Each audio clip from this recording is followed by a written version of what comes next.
Aesthetism di dalam literary criticism atau literary theory itu sangat terpengaruh dan mengadopsi gerakan aesthetism di dalam bidang seni atau art yang terkenal dengan frasanya yaitu art for the sake of art itself.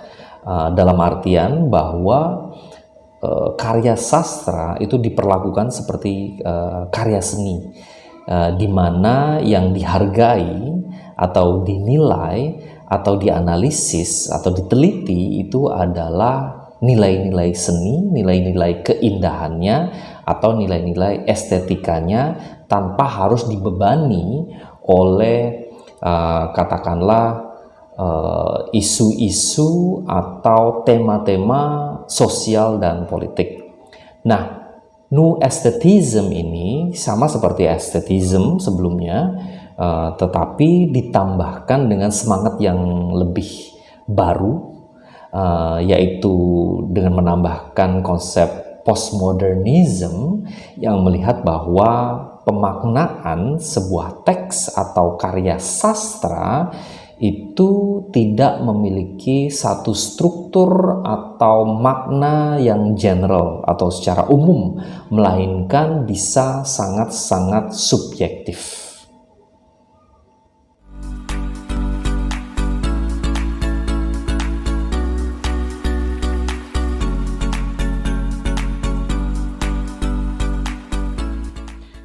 Hey everyone, welcome back to my channel with the new topic today, which is New Aesthetism. Nah, teori atau pendekatan New Aesthetism ini memang sebelumnya berkembang dari aesthetism yang sudah mulai muncul ke permukaan pada akhir abad ke-20 dan awal abad ke-21. Tetapi New Aesthetism menambahkan semangat baru, ya, semangat kekinian dengan menambahkan pola pikir dan konsep dari postmodernism, sehingga New Aesthetism ini bisa terus berkembang sesuai perkembangan zaman dan melihat atau menganalisis sebuah karya sastra melalui perspektifnya, begitu ya, dan agar tidak ketinggalan zaman, begitu. Nah, bagi teman-teman yang sudah melihat video saya sebelumnya mengenai tujuan dari penelitian sastra, juga significance of study, ya, tujuan dan manfaat penelitian sastra, maka di situ ada penjelasan bahwa tidak semua penelitian sastra itu harus memiliki sumbangsih yang nyata bagi masyarakat. Nah, salah satu buktinya adalah penggunaan teori atau pendekatan New Aesthetism di sini. Lalu apa dan bagaimana cara menggunakan atau mengaplikasikan New Aesthetism ini di dalam penelitian sastra? Nah, video kali ini kita akan membahasnya lebih dalam.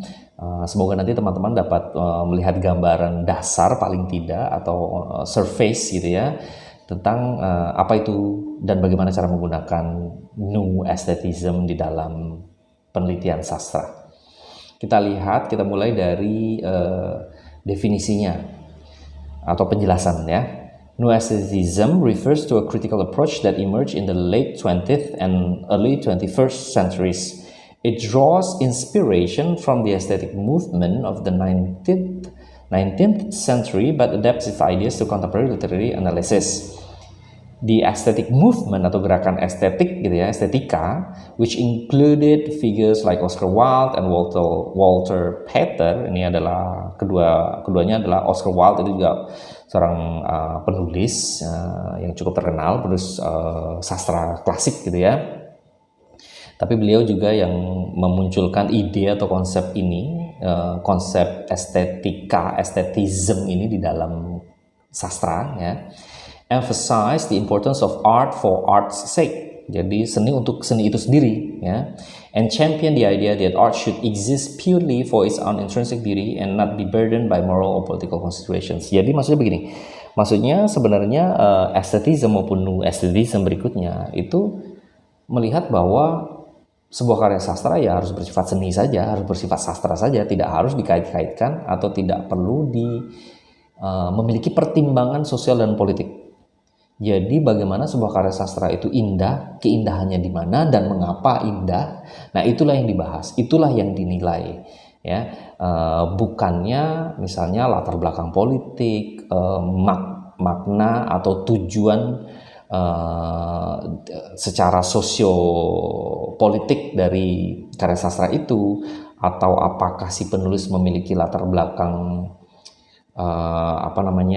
sosial atau politik, ya, gerakan tertentu gitu yang menginspirasinya untuk menulis sebuah karya sastra, di mana karya sastra itu juga memiliki tujuan sosial politik itu tadi. Jadi tidak perlu, pokoknya apakah ini indah, keindahannya di mana dan mengapa itu disebut indah. Dalam hal ini tentu saja di dalam karya sastra adalah ya penggunaan bahasa, kemudian elemen-elemen atau unsur-unsur intrinsiknya, bagaimana penokohannya, bagaimana plot, setting, dan sebagainya, begitu ya.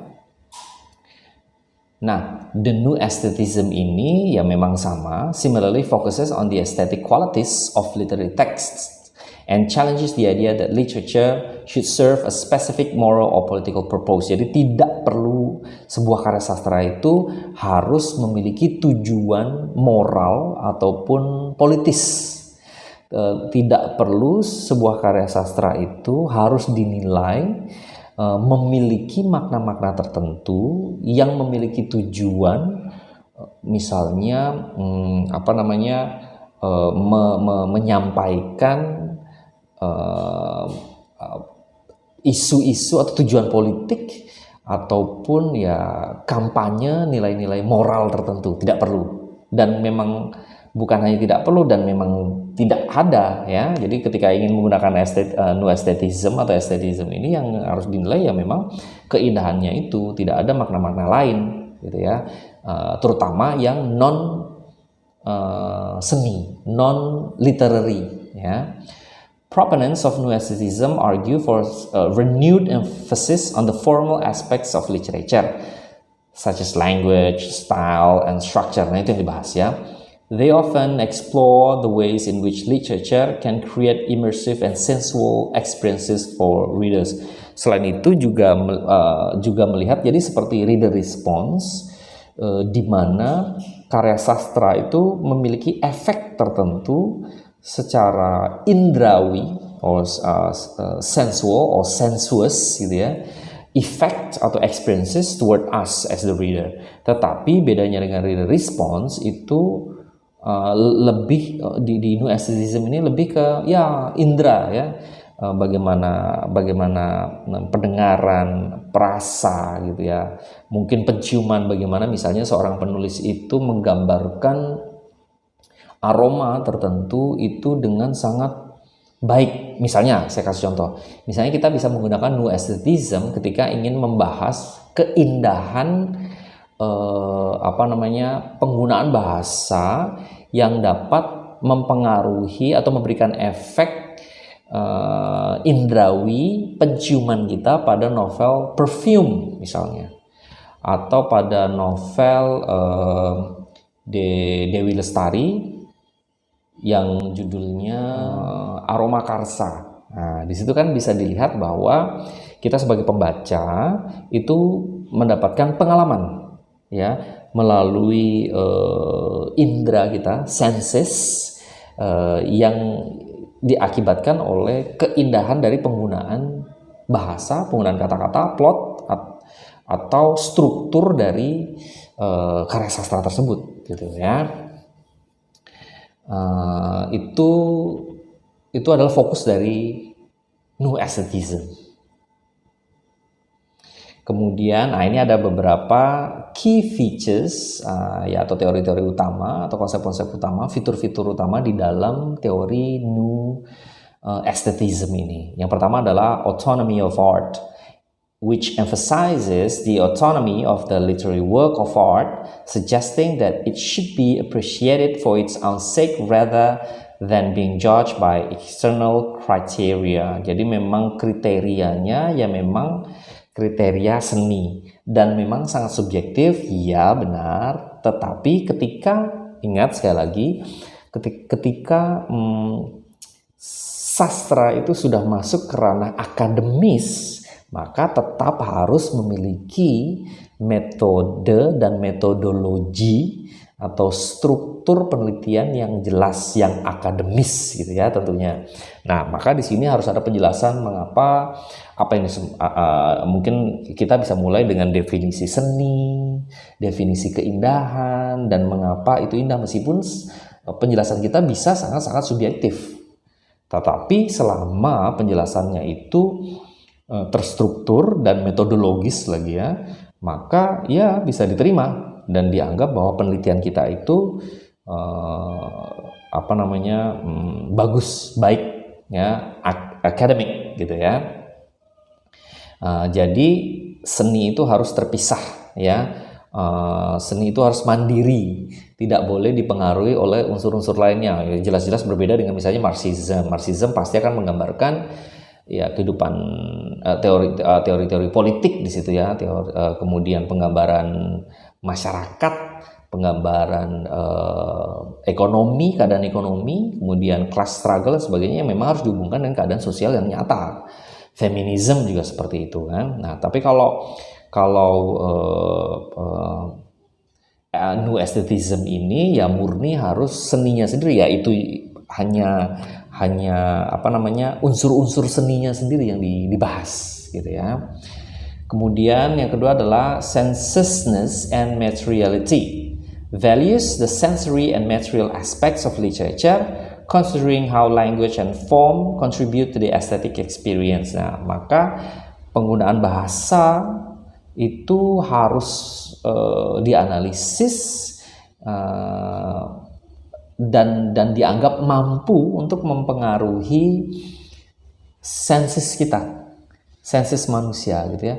Harus mempengaruhi indera manusia sehingga kita itu, si pembaca itu mampu melihat estetika atau keindahan di dalam karya sastra itu tadi ya.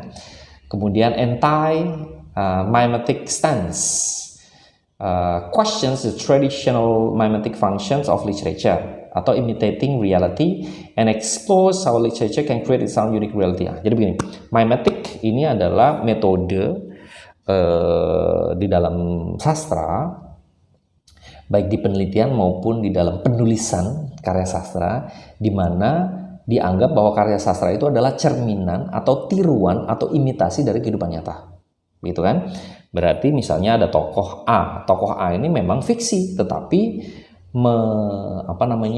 mengimitasi atau meniru tokoh atau kehidupan yang nyata. Jadi di dalam mimetic method atau mimetic perspective atau point of view itu selalu melihat bahwa karya sastra itu sebagaimanapun fiksinya, seberapapun fiksinya, itu tetap sebenarnya meniru kehidupan nyata. Misalnya ada Star Wars, di mana itu kita tidak bisa mendapatkan di kehidupan sehari-hari gitu kan, tidak mungkin karena itu sangat-sangat fiksi dan sangat-sangat fantasy, futuristic or whatever we call it ya. Tetapi tetap saja dianggap bahwa elemen-elemennya itu adalah elemen-elemen mimetis atau elemen-elemen yang meniru dari kehidupan manusia yang sesungguhnya.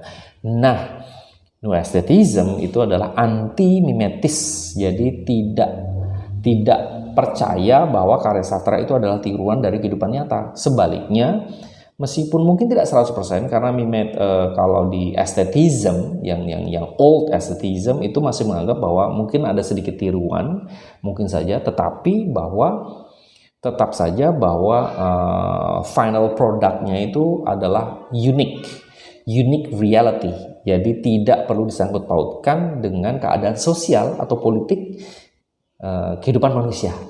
Jadi bisa sangat-sangat berhayal, bisa sangat-sangat tidak ada hubungannya dengan kehidupan manusia.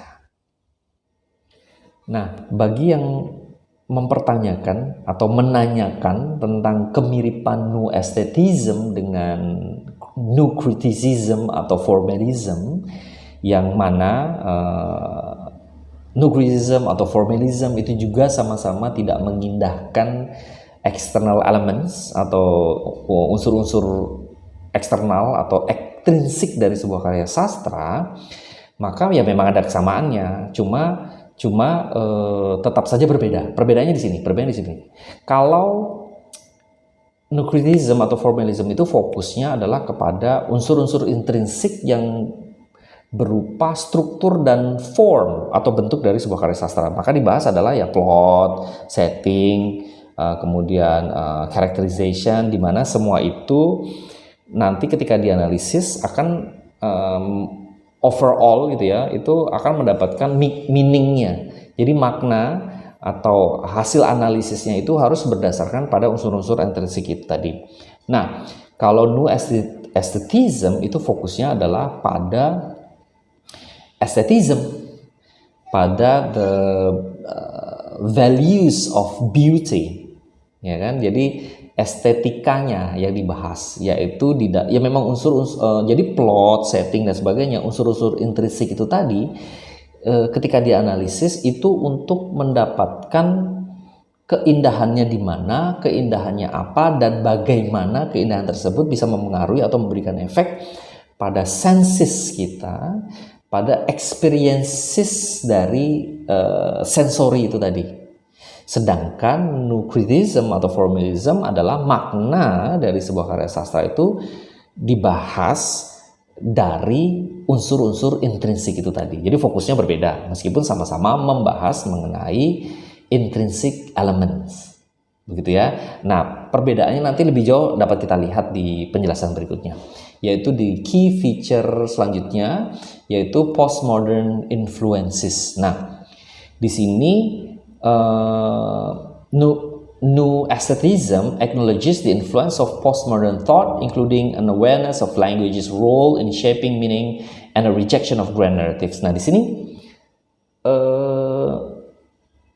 new aesthetism itu menolak yang disebut dengan grand narrative. Nah, grand narrative ini bisa kita dapatkan di structuralism dan mungkin bisa juga dan sangat mungkin kita bisa dapatkan di new criticism dan formalism gitu kan. Jadi di mana tidak ada makna general atau makna besar atau nilai-nilai umum gitu ya, nilai-nilai general itu nggak ada. Jadi bisa sangat subjektifnya, karena keindahan itu memang subjektif. Tapi sekali lagi, meskipun begitu, bukan berarti bahwa kita bisa semena-mena, seenaknya saja untuk menjelaskan bahwa ini indah, itu indah, keindahannya di sini. Enggak seperti itu. Tapi harus struktural. Mengapa indah? Atas dasar apa? Maka menggunakan teori, misalnya menggunakan teori, ya, new aesthetism itu, merujuk ke teori itu, merujuk ke referensinya. Kemudian menjelaskan bagaimana itu bisa mempengaruhi people's atau reader senses gitu ya. Nah, maka penggunaan bahasa di sini itu sangat postmodernism, menolak pola pikir yang umum, yang general gitu. Ya. Pemaknaan bahwa ini bagus, ini buruk itu akan sangat ditolak dan setiap peneliti ya, setiap researcher itu bebas untuk menentukan makna value, terutama spesifiknya adalah estetik value-nya sendiri gitu. Dan yang terakhir adalah interdisciplinary approach. Tentu saja karena kita membahas mengenai seni, mengenai sastra, maka new aesthetism ini kerap melibatkan wawasan atau insights dari other disciplines such as art, philosophy, cultural studies to enrich literary analysis. Bagaimana bahwa jadi maksudnya begini, yang dimaksud dengan tidak memasukkan external elements itu bukan berarti sama sekali tidak melibatkan hal-hal lain di luar karya sastra, seperti halnya new criticism atau formalism. Tetapi fokusnya adalah pada keindahan dan bukannya pada nilai-nilai atau beban tujuan-tujuan sosial atau politis. Nah, terus kenapa bisa menggunakan cultural studies? Ya, cultural studies itu digunakan untuk menekankan keindahan itu atau nilai estetika itu sendiri. Nah, dengan menggunakan disiplin ilmu lain, maka New Aestheticism ini dapat melakukan analisisnya mengenai estetika. Misalnya, sebut saja misalnya menggunakan filosofi atau filsafat. Dengan menggunakan ilmu filsafat, misalnya kita bisa mencari atau menentukan definisi dari keindahan atau definisi dari seni atau definisi dari sastra. Maka kemudian ketika kita menganalisis, kita akan merujuk kepada definisi tersebut.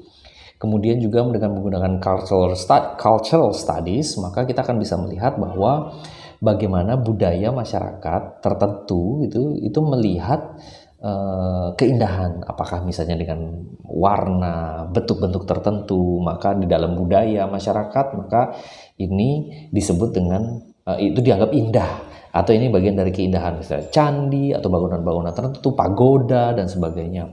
Nah, bukan berarti bahwa New Aestheticism itu tidak mempertimbangkan external elements gitu ya di luar karya sastra, tetapi tidak melihat bahwa karya sastra itu harus dinilai atau harus memiliki tujuan-tujuan sosial atau politis tertentu, tetapi fokusnya adalah pada keindahan itu sendiri.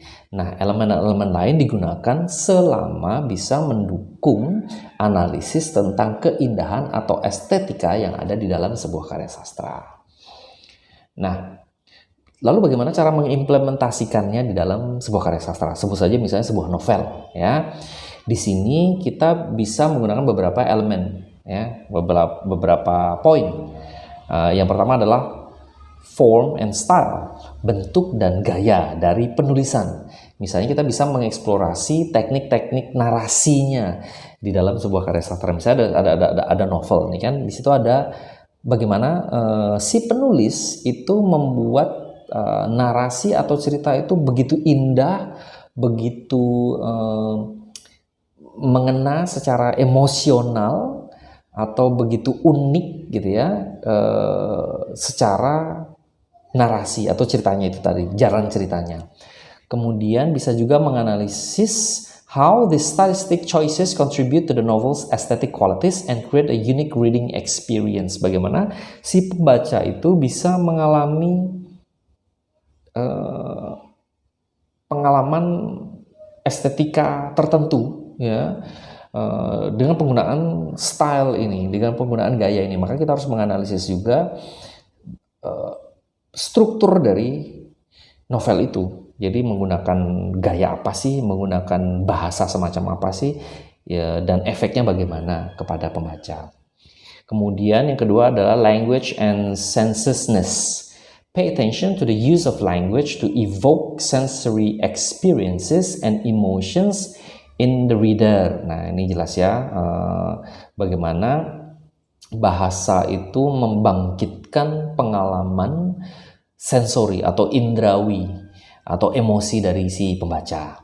Kemudian bisa juga examine descriptions of the natural environment, characters' inner thoughts, and moments of heightened emotion to highlight the sensuous nature of the prose. Jadi ya sama, bagaimana penggambaran alam, bagaimana penggambaran pemikiran atau pikiran dari si karakter atau tokoh yang dapat menciptakan atau memiliki efek tertentu, efek indrawi dari si pembaca. Bagaimana ketika seorang penulis itu menggambarkan sesuatu, maka kita seakan-akan melihat gitu ya. Jadi penggambarannya detilkah, indahkah, atau imajinasi si penulis itu mampu membuat kita juga merasakan hal yang sama secara emosi maupun indrawi. Kemudian tentu saja autonomy of art. Kita bisa membahas how the literary work can be appreciated for its own aesthetic merit, separate from any explicit moral or political agenda. Jadi nggak ada si penulis itu memiliki agenda tertentu secara politis maupun sosial, tetapi ya karya sastra itu sendiri gitu ya. Consider how the literary works focus on the character's internal experiences and the passage of time contributes to its autonomy as a work of art. Jadi ya terpisah saja ya bagaimana kita menilai sebuah karya sastra itu, misalnya dunia yang dibangun itu adalah dunia seni, yang bernilai seni, yang bernilai keindahan atau estetika.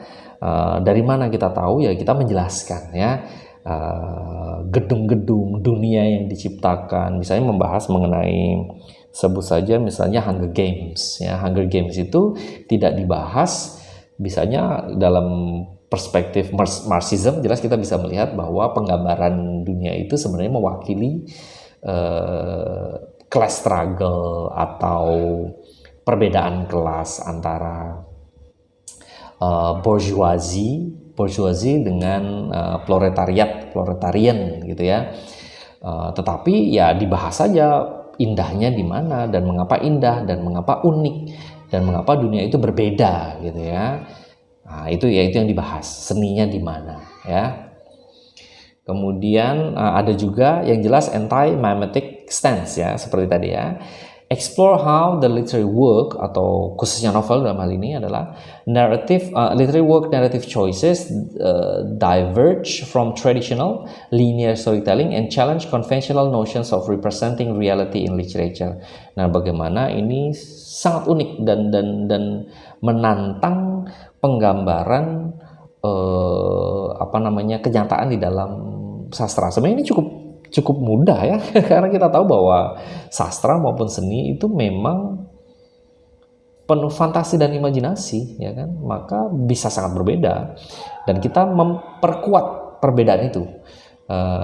Di mana misalnya kalau perspektif lain, teori-teori lain akan mencari persamaan atau mencari simbol-simbol tertentu yang menyamakan atau sebenarnya adalah bagian dari kehidupan nyata. Nah, ini sebaliknya, kita memperkuat bahwa ya berbeda sekali. Di sini tidak, dalam dunia nyata tidak ada benda terbang yang segampang itu, sedangkan di dunia di sini itu digambarkan dengan gampang sekali, dengan mudah sekali, bahwa hampir tidak mungkin. Maka seninya di situ, maka perbedaannya di situ, begitu. Discuss the novel's emphasis on subjective perceptions and the inner lives of characters rather than adhering strictly to a mimetic portrayal of external events. Ya sama saja ya, sangat-sangat subjektif gitu. Kita bisa melihat subjektivitasnya. Dan kemudian ada interdisciplinary approach again. Draw connections between the work's literary techniques and broader aesthetic movements. Jadi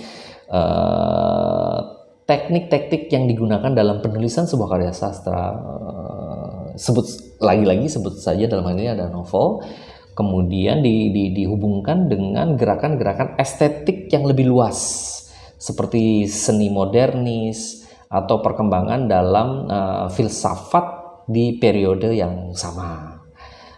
Seni ini, seni lukis atau seni musik misalnya ya kan, melihat bahwa menggunakan teknik-teknik misalnya abstrak gitu ya, atau kontemporer atau eksperimental dengan penulisan yang punya teknik yang sama, yaitu teknik eksperimental, teknik abstrak gitu ya, karakternya abstrak, dialog abstrak gitu ya. Dan itu dilihat bahwa di situ letak keindahannya atau estetikanya di situ. Kemudian consider how the work engages with the contemporary intellectual and artistic trends in the writer's exploration of consciousness and subjective experience. Nah, sebenarnya kita juga bisa membahas, kalau di aesthetism itu kita juga bisa membahas bagaimana si penulis itu menggunakan elemen-elemen estetikanya, unsur-unsur estetikanya, itu boleh kita bahas. Tetapi kita bahas lagi-lagi itu subjektif ya. Lagi-lagi melihat subjektivitas si penulis dalam menggunakan teknik-teknik yang memiliki nilai-nilai seninya itu tadi, atau nilai-nilai estetikanya. Begitu. Nah, saya akan conclude ya. Sebelum kita menuju ke referensinya atau referensi yang kita gunakan di dalam New Aesthetism, di dalam konten ini dalam presentasi saya, di dalam penjelasan saya. Jadi conclusionnya, in applying new aesthetism to a literary work, the analysis would highlight the novel's aesthetic qualities, jadi kualitas estetika, kualitas keindahan, the autonomy of its art, nah, otonomi atau kepandirian seni tanpa dihubungkan dengan nilai-nilai sosial atau politik, and the ways in which writers' narrative choices contribute to a rich and immersive reading experience. Jadi bagaimana pilihan kata, pemilihan bahasa, pemilihan teknik menulis itu memberi efek yang kaya terhadap sensori kita, pembaca, ataupun pengalaman kita. Keep in mind that interpretations may vary, and this is just one example of how new aesthetism could be applied to literary criticism. Dan tentu saja hasil penelitian akan sangat-sangat beragam, ya, sangat-sangat beragam tergantung dari bagaimana kita menganalisnya. Tapi teman-teman, saya perlu ingatkan bahwa penelitian sastra itu sudah masuk ranah akademis. Jadi meskipun subjektif, kita harus tetap memiliki metodologi yang jelas. Jadi opini kita, subjektivitas kita itu tetap harus didukung oleh teori yang jelas, perspektif yang jelas, metodologi dan struktur pula yang jelas. Jadi sebagaimanapun, sebesar apapun kita itu bersifat subjektif, itu tetap harus memiliki kejelasan sehingga dapat diukur atau measurable, gitu ya, dan acceptable secara akademis, begitu ya. Hello guys, ada beberapa informasi yang ingin saya sampaikan mengenai channel Literary Theory with Mr. Niko ini.